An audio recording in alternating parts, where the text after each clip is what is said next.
Hi guys, Troy from Pedal Power Garage. Nobody likes to be out riding on the road and get a flat tyre. Today we're going to show you some quick tips on how to replace your tube, get you back on the road, and also show you what tools you'll need to make this job simpler and easier. Okay guys, so a few things you're going to need to be able to do your puncture repair or replace your tube when you're out riding. The first thing is a tube. If you don't have a tube, you're in a little bit of trouble. Make sure the tube is the right size for your bicycle. Normally it's written on the sidewall of the tyre, we'll talk about that a little bit later. You're also going to need some tyre levers. These tyre levers will help you get the tyre off the rim and make your job a lot easier, especially if you're out riding on a nice cold morning. Once you get the tube in the tyre, you're going to need to inflate it. So the trusty mini pump, many people have got these attached to their bikes or in their back pocket. Alternative to a mini pump, guys, you'd have a CO2 head and a CO2 canister. These are a single-use item only, so keep that in mind, whereas a mini pump, you can use that as many times as you want. These are great, super fast, super easy to use, not as environmentally friendly. So today we're going to show you how to repair or replace a tube on the rear tyre. This is a little bit more difficult to the front, just because it has a gear system here. So ideally what you want to do is be able to move your gears before you start fixing the tube into your highest gear or the hardest gear on your cassette. So you want to shift that down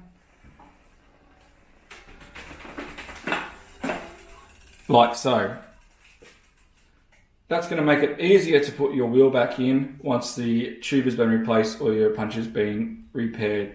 Ideally, if you can avoid tipping your bike upside down on the side of the road, it would be great. If you've got someone riding with you that can hold your saddle for you, that would be amazing. Just if you do have to turn your bike upside down, just be mindful of computers, Garmin's, etc. on your handlebars. You don't want to get damaged those, or also the hoods if you're on a road bike. Okay guys, so the first thing we need to do is release the brakes on your bike. This is a rim brake or a caliper brake. We need to loosen this off. Just spreads the brake pads apart to be able to get the wheels out. Other bikes may have V-brakes if it's a mountain bike. We may have disc brakes. So just be mindful of the system that you have and make sure you do it the correct way. The next thing we need to do is remove the wheel from the bicycle again. If the bike is in its normal position with someone holding the saddle, it's much easier. This is a quick release rear wheel. Some have through axles. You may need a specific tool for. You want to undo the quick release lever, loosen it,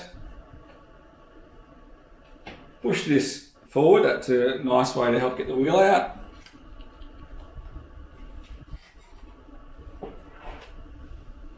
And there we go, we have our wheel out. Sometimes tyres are quite tight on the rims, so it's really important, if you can't get that tyre off, to break the bead. What I mean by that is, when the tyre's inflated, sometimes the bead of the tyre is really hard up against the hook of the rim. So what we want to do is go around and push the tyre off the rim, like so. Flip around and do the other side. This will make it much easier to get your tyre off.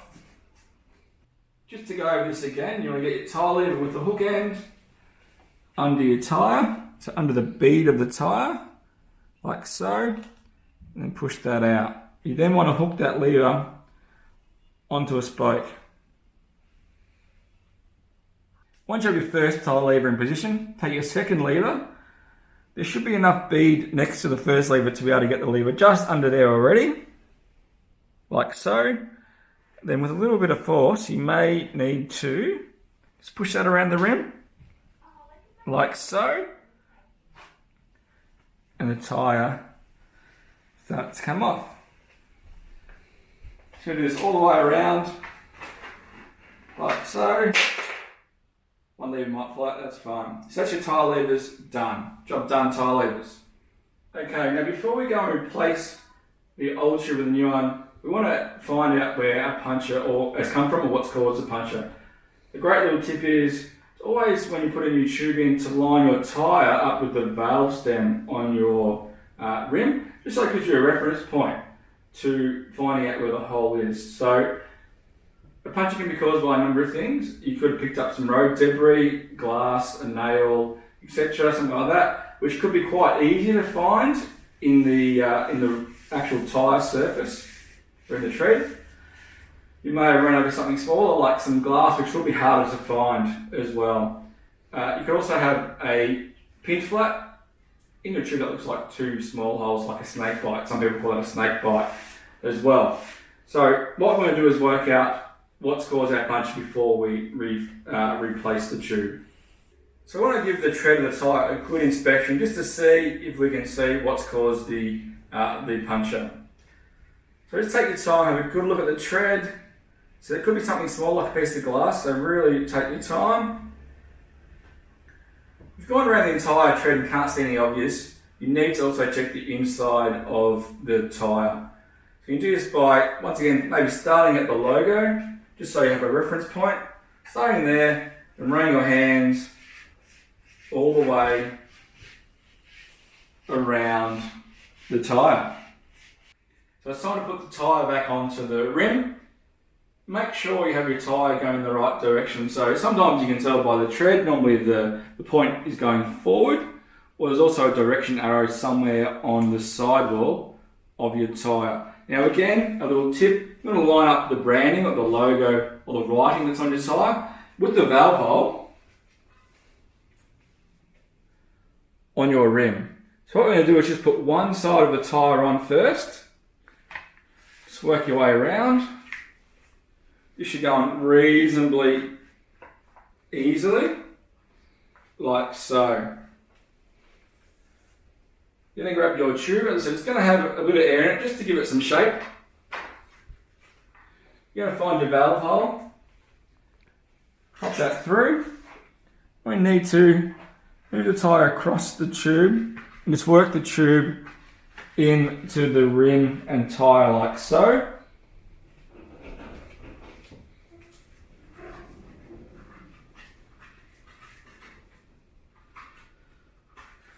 You'll get little dirty hands doing this, unfortunately. Now we're going to start putting the tyre back on the rim. Again, I normally start opposite the valve. You can start where you're comfortable though. Just working that tyre around nicely. Make sure the tube is all the way into the tyre. So you don't want any tube sitting out of the tyre, so just make sure that's in the tyre nicely. Working this around with your hands. And this tyre is going on quite easily. When you get to this point, sometimes it can be hard. Ideally, you do want to use your hands to get the tyre on. If you have to, you could use your tyre lever in reverse to getting the tyre off to put the tyre back on. You can pinch the tube by using your tyre lever to put your tyre back on, so really try and use your hands to get this on. Again, if you get to a point that you can't get it on, work the tyre around, make sure it's all in place, push it towards the centre of the rim, away from the bead, and that last bit should pop on quite easily, like so. So we have tyre on with the label lined up with the valve hole. Again, if we get another punch, it's easy to work out where the hole might be. So we're now ready to inflate this tyre. Have a look at your sidewall. We will have a pressure rating on it. This tyre here says inflate to minimum 3.5 bar. In Australia we talk in PSI, so 50 PSI to a maximum of 85. I would not go anywhere near the maximum on these tyres, so around 70-75 would be very comfortable on this tyre. So let's inflate this tyre. As I said, as an alternative to using a mini pump is a CO2. So again, you'll need a CO2 head and a CO2 canister. The way these work is the canister threads into the head, and then once you put the head onto the valve, it instantly inflates. Now be careful, these are quite cold, these canisters. If you haven't used them before, they can give you a bit of a shock. So just be aware, first time you use them, possibly wear your gloves if you're using these. Once you've got your tyre inflated, it's time to put the wheel back into the bicycle.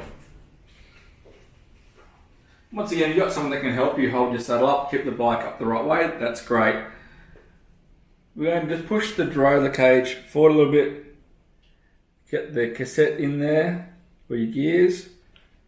We're going to put it on that highest gear, which is the one we dropped it into when we removed the wheel.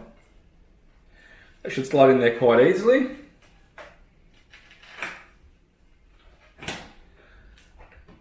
Like so. We're just going to tighten up our quick release. These always need to be firm but not over tight. Like so. You want to always make sure you put your brake back on. Remember, if you've got disc brakes, never squeeze the lever without having the wheel or the rotor in the caliper. Give the wheel a quick spin to make sure the gears all work. I'd like to give them a couple of clicks through just to make sure everything's okay.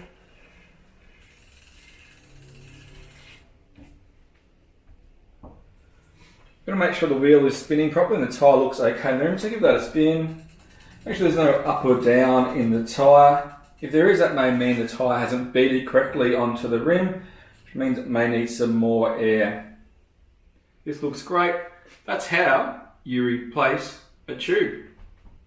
So there you have it, guys. That's how to replace the tube on your bike and hopefully get you riding again. Just a couple of things to remember. Make sure you buy or have a tube with you that suits the tyre that's on your bicycle. And always carry a spare tube with you, obviously, your tyre levers and a way to inflate the new tube. Remember, the tube that you've replaced, take it home with you. When you've got time in the shed on the weekend, put a patch on it and use that as your spare tube next time you're out riding. Also, if you've got time, this is a great thing to practice before you get out riding, just so you're confident that when it does happen and you're out riding, you know exactly what to do. Stay safe, ride well, see you next time.